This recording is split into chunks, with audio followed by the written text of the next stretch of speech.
Muling inilatag ni President-elect Rodrigo Duterte sa kanyang Thanksgiving party nitong weekend ang mga pagbabagong ihahatid di umano ng kanyang liderato oras na opisyal na siyang maupo sa Malacanang. Pinuna rin ni Duterte ang mga aniyay maling pamamalakad at paggasta ng gobyerno sa kaban ng bayan. Ipinaramdam naman ni Duterte ang kanyang pagkainis sa mga miyembro ng media nang palayuin ng mga ito sa entablado ng kanyang Thanksgiving party. Paraan daw niya ito ng pag-boycott sa media, kasunod ng panawagan ng isang international group na i-boycott siya ng media sa Pilipinas. Live mula sa Davao City, may report si Cedric Castillo. Ced? Yes, Kara, Joseph, maliban sa mga mura at yung paminsan-minsan mga statement na pwedeng ma-consider na mga kontrobersyal, noon pa mga campaign period hanggang sa nitong Sabado sa kanya Thanksgiving party o victory party ay malaman o may mga polisiyang binabanggit si President-elect Rodrigo Duterte. Sa pagharap ni President-elect Rodrigo Duterte sa kanyang mga taga-suporta nitong Sabado ng gabi sa Thanksgiving party sa Davao City, agad niyang hinimay ang anyay mga maling pamamalakad sa gobyerno at kung ano ang solusyon niya para maitama ito. There is really so much misery in our country today. Ang masakit kasi is we have really the money if we just collect it and spend it correctly. Dito sa customs, on a given day, I would say that we're losing about 300 million. BIR, ganon rin, halos. Mas malaki ang sa customs. We just place it in a very conservative amount of about 200 million. Sa ibang opisina, it's almost, actually we're losing about 1.5 to 2 billion a day. Binanggit ni Duterte ang issue ng laglag bala. Yung lagay-lagay ng bala na yan, huwag ninyong gawin yan. Talagang kakainin ninyo yan, maniwala ka. Pinuna rin niya ang hindi raw patas na kalakalan sa ilalim ng World Trade Organization o WTO, kaya dehado raw ang mga magsasakang Pinoy. Sugar, basig, we're having a problem with the commodity. Ang atong mga palay. We have given so much to the multinationals. Ginatamnan nila og saging, pineapple, banana, mga kape. Delikado sa atong sitwasyon and we are always at the mercy of the other countries in ASEAN business. Prioridad daw ni Duterte ang sektor ng kalusugan, kaya dito raw niya ilalaan ang bilyong pisong kinikita raw ng PAGCOR. Sa mining industry naman, may babala ang incoming president dahil sa ginagawang paglapastangan daw sa mga lupain sa Mindanao. Lahat ng mining na malalaki, nagsumira ng ating, will have to stop at pangita sila glaing negosyo. They have to stop. Sa mga ahensya naman daw ng pamahalaan, ayusin ang paggamit ng pondo na mula sa kaban ng bayan. Bigyan kita 30 billion, tapos ang gastuhin mo lang 25. O so may 5 billion. Saan yung 5 billion? Di, ubusin mo. Pag nagkulang ka ng pera, sumobra ka. Either pumasok ka sa kurakot, kaya nagkurang ang gobyerno. Pag nagkulang ka naman, may sobra ang pera, hindi mo naman ginawa ang trabaho mo. Muli ring pinasaringan ni Duterte ang media sa kanyang talumpati.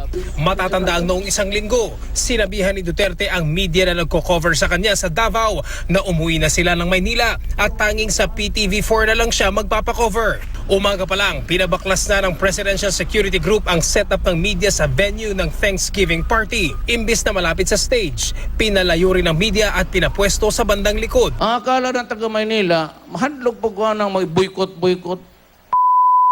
Wala, sige, pag-boycott. O, tanawa, di usara. Gobyerno ra, kanay. Wala, sira to as gawas to dito layo.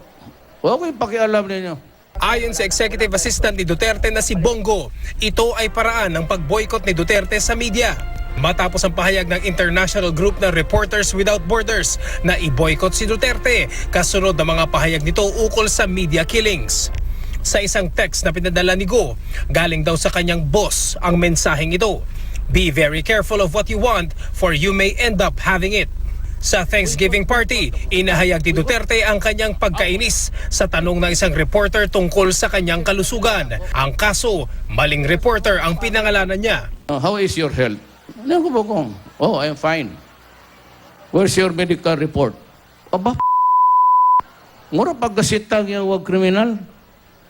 Ang akong tading no, how's the of your wife? Give me the report. Bastos eh. Joseph, sa ngayon ay masasabi natin na in full effect na itong pag-boycott o yung boycott na pinatawag ni pag-boycott ni President-elect Rodrigo Duterte sa mga miyembro ng media. Bukod sa walang tayo impormasyon kung magkakaroon ng press conference pa dito sa Davao City, ay hindi rin nagde-decline din yung kanyang kampo na magbigay pagbigyan yung mga request ng interviews, maging sa mga statement at mga reaction. Joseph. Cedric, yung boycott ni President-elect Duterte, hanggang kailan daw ito? June 30 yung kanyang inauguration. Meron bang pagkakataon or chance na magbago yung kanyang isip on that date? Well, Joseph, may nag-circulate na isang social media post mula sa isa sa mga kasamahan natin from another network. It's an interview. I believe it's a cellphone interview na nakunan si President-elect Rodrigo Duterte dito sa Davao City. Sinasabi niya, nung tinanong siya kung hanggang kailan itong boycott na to, sinabi niya hanggang matapos yung term niya. So that will be 6 years and 25 days. Sa ngayon ay wala pa rin tayong impormasyon kung dito sa Davao City kung totoo yung kanya sinasabi niya na 6 years, mukhang hindi natin alam kung ano pa yung purpose ng ating mga kasamahan dito sa Davao City na nagko-cover dyan. Sinabi naman ng kampo o mismo si President-elect Rodrigo Duterte nagsabi na padadaanin daw niya sa PTV4 yung kanyang mga statements, Joseph.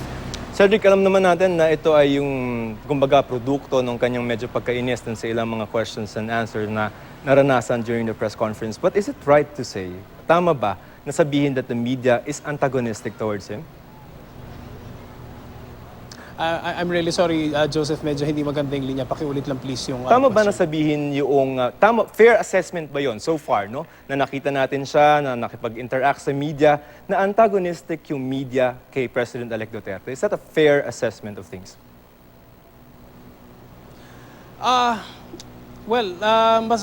masasabi natin, Joseph, kapag nagkakaroon tayo ng press conferences ay lagi talagang may pagkakataon na merong nagkakataasan ng boses, medyo yung kumaga natatawag ng hindi masyadong maganda. Well, if I can say, yung gaga na to, may reporter na natawag na gano'n.